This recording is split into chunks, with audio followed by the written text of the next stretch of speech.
Well, welcome everybody. I'm Scott Cuthbert, co-founder of Safepedia, and with me is Corrie Pitzer, CEO and founder of Safemap International. We're talking about the impending Safety on the Edge conference. It's coming up here, Corrie, March 26th and 27th. We're in the last straight of it, Scott. It's going very fast. So as people would know, this is the frantic time of organizing everything to be right in place for that day.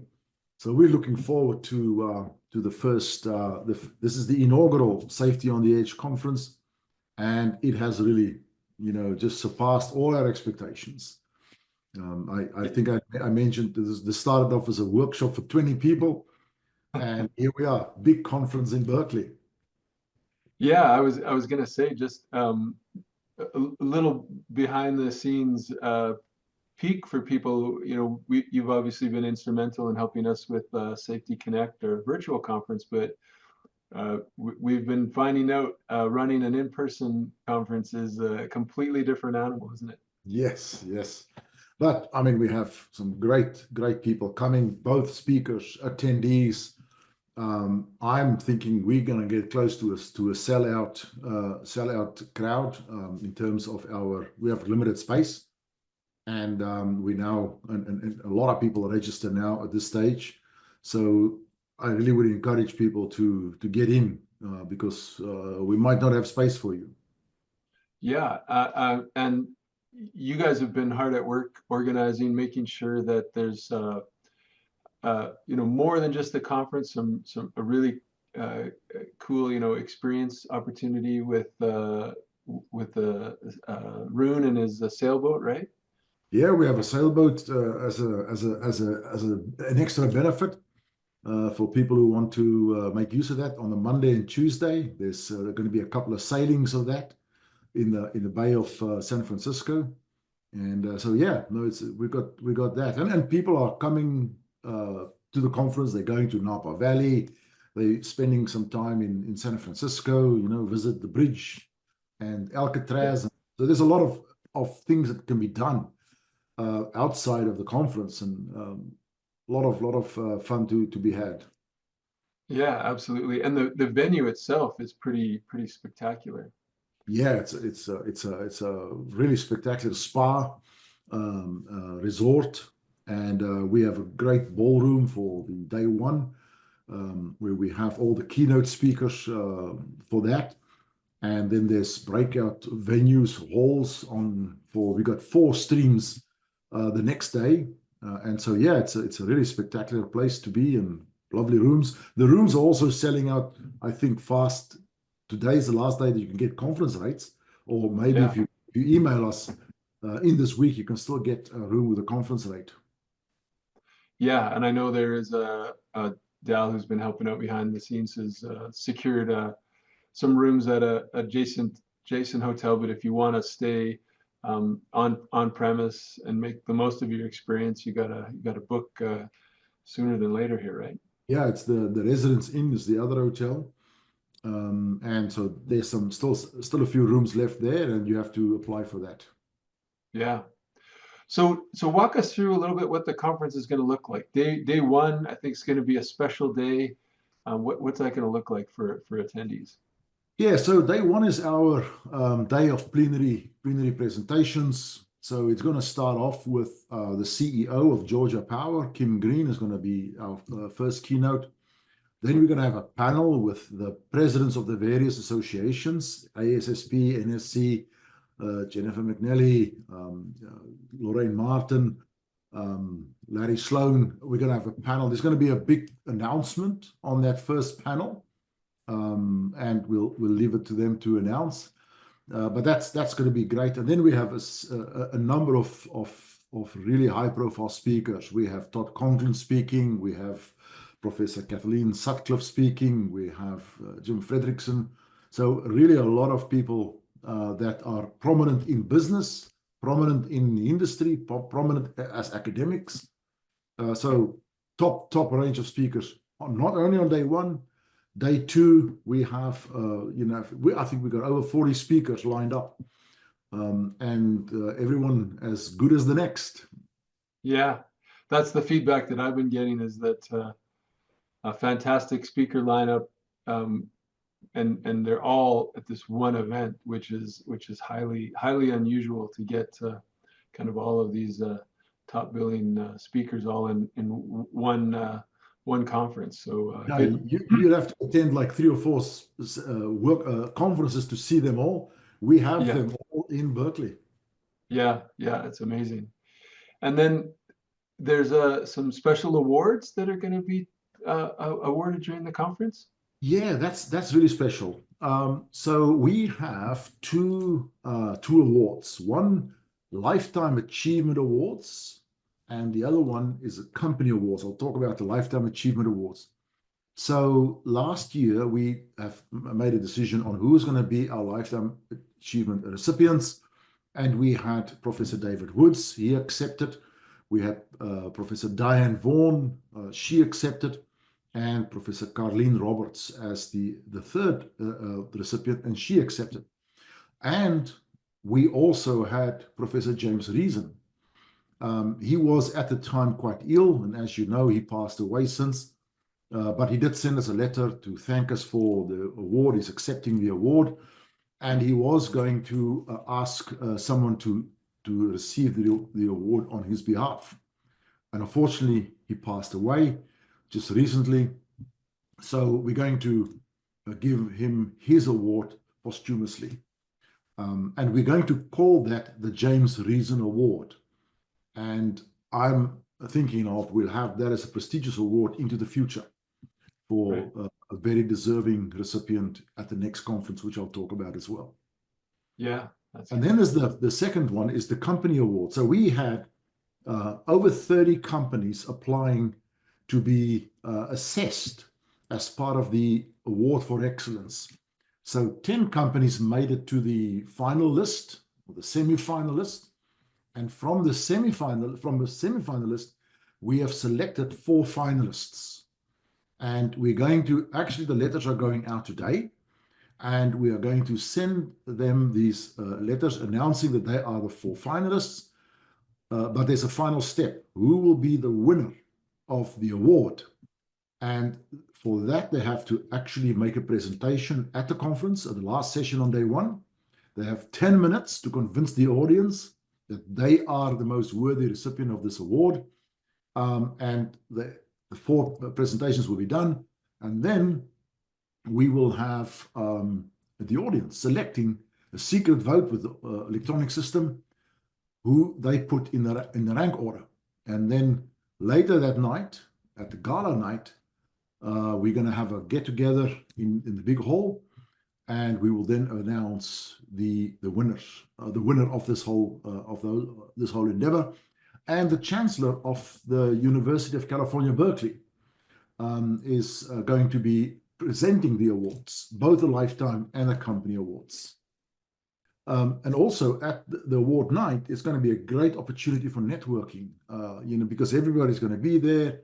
People will get a chance to meet in person. Professor David Woods, Carleen Roberts will be there in person. Unfortunately, Professor Diane Vaughan, it's her birthday. She won't be able to make it. But anybody who knows a little bit about safety, you know that those 4 academics, including Professor Reason, are just the top academics in the world for many, many years in safety. Yeah. No, I look forward to that. And Malcolm and I spoke at length about the networking opportunities, and can't wait to. I think this event is going to be a little bit more intimate maybe than some other conferences, and you're going to be able to rub shoulders with the speakers and ask questions and engage in some really meaningful conversations at the gala and at other networking events. So you touched on day 2. It's a different format than day 1. So maybe you could kind of paint that picture for attendees as well. Yes. So day 2 is going to be, let me just grab. So day 2 is going to be 4 streams. There's going to be, the stream 1 is going to be general topics, and we have a mix of topics in there. We've got some really great speakers in that lineup. We've got James Pomeroy, we've got Rodney Rocha from NASA. Tom Kraus will have a fireside chat. and we'll have a panel on the future fit of the safety profession. Stream 2 will be about technology, engineering, systems engineering, organizational performance, and there will be a range of great speakers there as well. We have Stream 3 is going to be human factors, leadership culture, HOP, safety, safety 2, safety 1, that kind of focus on Stream 3. And again, outstanding speakers, Kathy Seabrook will be speaking, and she also will be facilitating the day. And then we have a panel there that is looking at what is best in class in safety. That's in the afternoon. And then Stream 4 is about the resilience engineering, the high reliability organization, future of safety. And we have great speakers there. Ron Gant, people know him. Jean-Christophe Lacause from Europe. And a panel there about the role of research in safety. And so every one of these streams have got some top speakers in, and every one of those will have a panel discussion in the afternoons, just after lunch, about important information. So that's the makeup of day 2. And then we'll close the conference in one room right at the end. And on that occasion, we're going to announce Safety on the Edge 2026. Yeah. It's exciting. So obviously a conference like this isn't possible without obviously a lot of hard work from you and Malcolm and Mickey and Dal and a few other folks behind the scenes, but also with the partner sponsors that you've been able to get on board for the inaugural event. Do you want to speak a little bit about some of those partner sponsors that we've got? So we have the partners, and that's, L'Oreal, Safemap, Safeopedia, NASP, and DSS Plus, who's also the diamond sponsor. So we only accept the small number of sponsors for this conference because we, as you know, we are not a commercial entity. We're not a commercial focused organization. Any profits will go to charity at the end afterwards. And so we have DSS as the diamond sponsor, DECRA is the platinum sponsor, and then we have 4 gold sponsors. We've got the ASSP, NSC, Intellex, and the VPPPA as the gold sponsors. And we have a few bronze, AIHA, Protex AI, Krausbell Group, Pixera, and Veriforce are our bronze sponsors. And there'll be a few booths on the day, but very limited. As I said, these are organizations that are not in it for the money. They're in it for exposure, for meeting people, and we are grateful for them to come on board to share the 2 days with us. Yeah, and you touched on them as sponsors, but to have all the major safety associations involved and supporting this event, I think is pretty monumental. I think it speaks to the credibility of Safety on the Edge conference, and again the hard work that you and Malcolm have done to get the confidence of those associations. Yeah, and also there's international associations like ROSPA is there, and IOSH is there, and so and NEBOSH. So we also, that's the other side of the Safety on the Edge, is we truly want to be, and we've achieved to be, a global forum. So we have global speakers, we have global attendees, and the sponsors are also global in their own right. So we really want to be a global thing, and so we don't want to compete with any of the conferences that we have. So we also stayed out of the conference season, which is always later in the year, and to have this global forum set up to really serve a different need, and that is thinking about the future of safety at an advanced level. That's our goal. Right. And I think that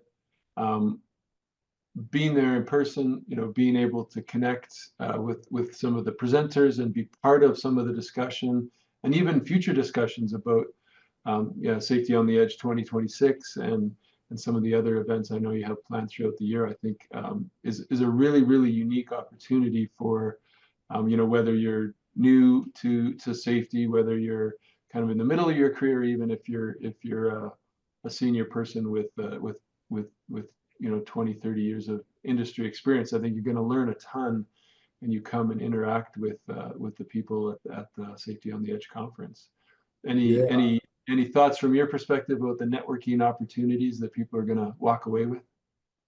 Yes, I think people are going to meet up with with senior level people of the different corporations. We're going to have people from Nike there. There's people from NASA. There's people from different organizations almost around the world. And I think people will make connections here that will stand them in great benefit in their careers, and also in picking up some connections in different parts of the world, in different parts of the safety thinking processes. The opportunities is just great to have for coming together on this. Yeah, that's fantastic. Well, I'm looking forward to seeing everybody in person. March 26th and 27th in Berkeley, California. Safetyontheedge.com. Go to the website and follow that registration link and get yourself signed up. Yeah, and then what people may not know, because we didn't give much prominence to that, if you come to this conference, you also have direct access to the virtual conference, which we're running 12 and 13 June. And that is just totally full with speakers. We've got over 40 speakers just for those 2 days. And that will be a virtual conference. And we are more speakers that is going to join you at Safety Connect in October. It is October, isn't it? Yes, yeah. So we have had so much interest in the Safety on the Edge idea that we've inundated with speakers from around the world. And so obviously a lot of people can't come in person, so they are going to be part of the virtual conference, and you can see them there. And also we will, as an in-person, you will have automatic entrance to the virtual conference. Yeah, and of course, maybe goes without saying, but you will get credits, CEU credits for attending the conference as well. Don't want to forget that important fact. Oh, absolutely. There's 1.6 credits for the in-person, and there's 1.6 for the virtual. So it's a total of 3.2 credits that you can get on the CEU. Yeah, that's fantastic. Well, I think that's a great overview. If people aren't inspired to attend the inaugural Safety on the Edge conference with this insider information, I'm not sure what could convince them at this point. No, and thank you, Scott, for Safepedia's contribution to this. You guys have been great. I really look forward to catching up with everyone in Berkeley. Yeah, we'll see you there. Cheers.